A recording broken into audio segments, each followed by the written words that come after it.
Hello students, in the previous session we introduced ourselves to the chapter probability. In this session we shall study about event, occurrence of an event and types of events. To begin with, let us study what is an event. We have studied about random experiment and sample space associated with an experiment. The sample space serves as an universal set for all questions concerned with the experiment. Consider the experiment of tossing a coin 2 times. An associated sample space is S is equal to HH, HT, TH, TT.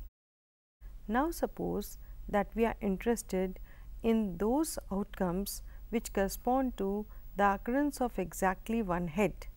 We find that HT and TH are the only elements of S corresponding to the occurrence of this happening, that is event. These two elements form the set E is equal to HT, TH. We know that the set E is a subset of the sample space S. Similarly, we find the following correspondence between events and subsets of S. Look at this, we have description of the event and the corresponding subset of the sample space S. Number of tails is exactly 2. A is equal to T T. For number of tails is at least 1, B is equal to H T, TH or TT. Number of heads is at most 1, C is equal to HT, TH, TT. Second toss is not head. So, corresponding subset is D is equal to HT, TT. Number of tails is at most 2. So, S is equal to HH, HT, TH and TT. Number of tails is more than 2 is obviously phi, an empty set. This discussion suggests that a subset of sample space is associated with an event and an event is associated with a subset of sample space. In the light of this, event can be defined as follows. Any subset E of a sample space S is called an event. Now, let us understand what you mean by occurrence of an event. Consider the experiment of throwing a die. Let E denote the event. A number less than 4 appears. If actually 1 has appeared on the die, then we say that event E has occurred.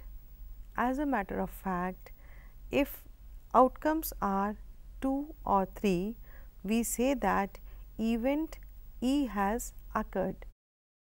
Thus, the event E of the sample space S is said to have occurred if the outcome omega of the experiment is such that omega belongs to E. If the outcome omega is such that omega does not belong to E, we say that the event E has not occurred. Now, let us discuss types of events. Events can be classified into various types on the basis of the elements they have. Now, let us discuss about impossible and sure events. The empty set phi and the sample space S describe events. In fact, phi is called an impossible event and S, that is the whole space, is called sure event. To understand these, let us consider the experiment of rolling a die. The associated sample space is S is equal to 1, 2, 3, 4, 5, 6. Let E be the event, the number appears on the die is a multiple of 7. Can you write the subset associated with the event E? Clearly, no outcome satisfies the condition given in the event, that is, no element of the sample space ensures the occurrence of the event E. Thus, we can say that the empty set only corresponds to the event E. In other words, we can say that it is impossible to have a multiple of 7 on the upper face of the die. Thus, the event E is equal to 5 is an impossible event. Now, let us take up another event F. The number turns up is odd or even. Clearly, F is equal to 1, 2, 3, 4, 5 and 6, that is equal to S. That is, all outcomes of the experiment ensure the occurrence of the event F.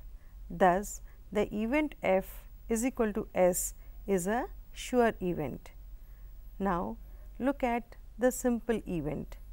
If an event E has only one sample point of a sample space, it is called a simple or elementary event. In a sample space containing n distinct elements, there are exactly n simple events. For example, in the experiment of tossing 2 coins, a sample space is S is equal to HH, HT, TH, TT. There are 4 simple events corresponding to this sample space. These are E1 is equal to HH, E2 is equal to HT, E3 is equal to TH and E4 is equal to TT. Now, let us see what do you mean by a compound event. If an event has more than one sample point, then it is called a compound event. For example, in the experiment of tossing a coin thrice, the events E, exactly one head appeared, F, at least one head appeared, G, at most one head appeared, etc., are all compound events. The subsets of S associated with these events are E, HTT, THT, TTH, whereas F will be HTT, THT, TTH, HHT, HTH, THH, HHH, and set G will be TTT, THT, HTT, TTH. Each of the above subsets contain more than one sample point, hence they are all compound events. Now, let us discuss the algebra of events. In the chapter on sets, we have studied about different ways of combining two or more sets like union, intersection, difference, complement of a set, etc.